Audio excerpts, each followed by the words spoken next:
господа народни представители, отварям заседанието.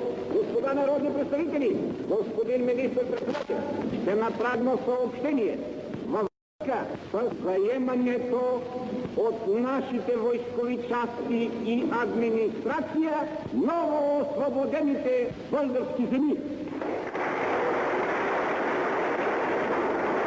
Има думата министър-председател.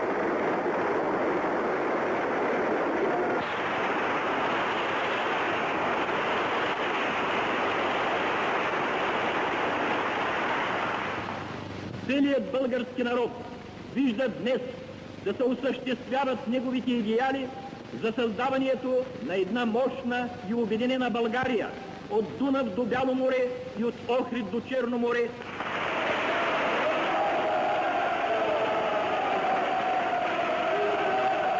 Българският народ ще изпитва завинаги най-голяма благодарност и дълбока признателност към силите от Оста и към техните големи водачи Адолф Хитлер и Бенито Мусолини, които осъществиха обединението на България.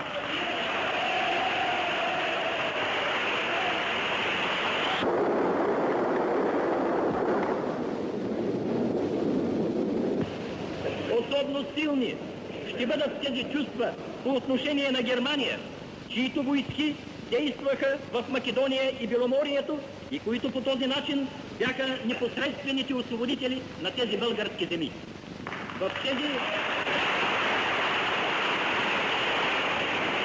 на благодарност към Оногова, който ни е водил тъй мъдро през всички досегашни трудности и който можа да осъществи обединението на България, за Негово величество царя освободителя Борис III, ура!